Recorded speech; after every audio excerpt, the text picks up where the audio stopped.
नमस्कार दोस्तों, स्वागत है आपका न्यूज डिकोडर में। आज हम बात करेंगे एक ऐसे बड़े फैसले की जिसने भारत की स्पेस सिक्योरिटी और डिजिटल ऑटोनॉमी की दिशा में एक नया कदम बढ़ाया है। आपने रिसेंटली एक न्यूज सुनी होगी कि इसरो ने भारत का अब तक का सबसे भारी कम्युनिकेशन सैटेलाइट सक्सेसफुली लॉन्च किया है। यह दिखाता है कि भारत अब किसी देश पर डिपेंडेंट नहीं है, बल्कि खुद के दम पर स्पेस में बड़े बड़े मिशन करने में कैपेबल है। लेकिन इसी बीच भारत सरकार ने एक बहुत बड़ा सिक्योरिटी ड्रिवन डिसीजन लिया है। भारत ने सभी चाइना लिंक सैटेलाइट पर रोक लगाने का फैसला किया है, जिनका यूज हमारे OTT प्लेटफॉर्म्स और न्यूज चैनल अपने ब्रॉडकास्टिंग के लिए करते थे। तो ऐसे में सवाल उठता है, आखिरकार ये फैसला लिया क्यों गया। दोस्तों, सरकार को पता चल गया है कि भारत में कई ऐसे प्लेटफॉर्म हैं जो अभी तक एशियासेट 5 और एशियासेट 7 जैसे सैटेलाइट का यूज कर रहे थे, जिसकी ownership Chinese government link company CITIC group के पास है। अब सरकार ने साफ कह दिया है कि कोई भी इंडियन प्लेटफॉर्म ऐसे सैटेलाइट का यूज नहीं करेगा, क्योंकि यह नेशनल सिक्योरिटी से जुड़ा मामला है और इन पर नजर रखेगा Indian national space promotion and authorisation centre और ministry of information and broadcasting. दोनों ने ब्रॉडकास्टिंग कंपनियों को डेडलाइन दी है 31 मार्च 2026 तक।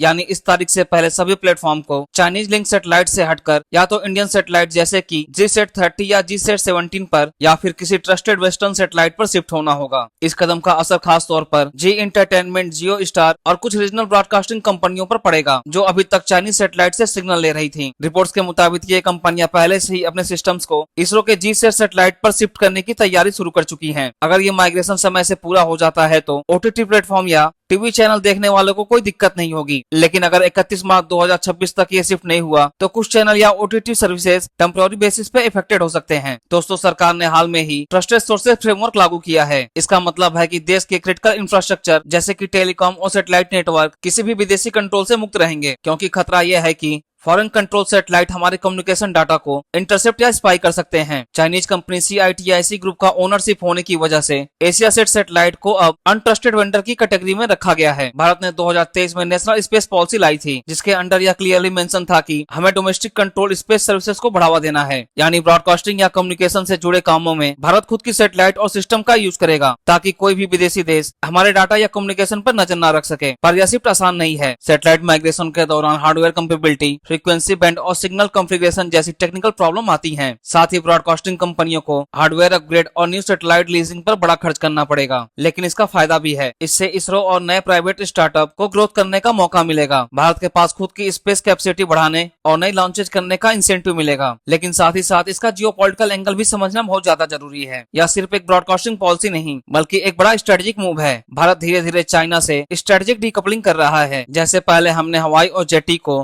टेलीकॉम इक्विपमेंट से बाहर किया था, वैसे ही अब सैटेलाइट कम्युनिकेशन में भी चाइना की एंट्री ब्लॉक कर दी गई है। इससे दुनिया को एक संदेश गया है कि भारत स्ट्रेटेजिक ऑटोनॉमी के रास्ते पर है। अब हम अपने कम्युनिकेशन इंफ्रास्ट्रक्चर में किसी पर डिपेंडेंट नहीं रहना चाहते। दोस्तों, कुछ महीने पहले सरकार ने CCTV कैमरा को लेकर भी सख्ती दिखाई थी। भारत में लगभग 80% CCTV कंपोनेंट चाइना से आते हैं। इन कैमरास के जरिए सर्विलांस या डाटा एक्सेस का खतरा बढ़ गया था, इसलिए सरकार ने नए साइबर सिक्योरिटी रूल जारी किए। अब कोई भी इंटरनेट कनेक्टेड CCTV कैमरा बिना सरकार की हार्डवेयर और सॉफ्टवेयर अप्रूवल के बिना भारत में नहीं बिक सकता। तो दोस्तों, ये जो कदम भारत सरकार ने उठाया है चाइना लिंक सैटेलाइट को ब्लॉक करने का, ये भारत की स्पेस सिक्योरिटी पॉलिसी का एक टर्निंग पॉइंट है। इससे देश की कम्युनिकेशन सॉवरेनिटी, डाटा प्राइवेसी और स्ट्रेटेजिक इंडिपेंडेंस तीनों को मजबूती मिलेगी। 31 मार्च 2026 की डेडलाइन तय हो चुकी है। अब देखना यह है कि क्या हमारे सभी ब्रॉडकास्टिंग प्लेटफॉर्म समय पर अपने सिस्टम को इंडियन सैटेलाइट पर शिफ्ट कर पाते हैं या नहीं। डाटा प्राइवेसी और स्ट्रेटेजिक इंडिपेंडेंस तीनों को मजबूती मिलेगी। 31 मार्च 2026 की डेडलाइन तय हो चुकी है। अब देखना यह है कि क्या हमारे सभी ब्रॉडकास्टिंग प्लेटफॉर्म समय पर अपने सिस्टम को इंडियन सैटेलाइट पर शिफ्ट कर पाते हैं या नहीं। हालांकि भारत सरकार के इस डिसीजन पे आपका क्या मानना है, अपना ओपिनियन हमें कमेंट सेक्शन में दें और इसी तरह के कंटेंट के लिए हमारे चैनल को सब्सक्राइब करें।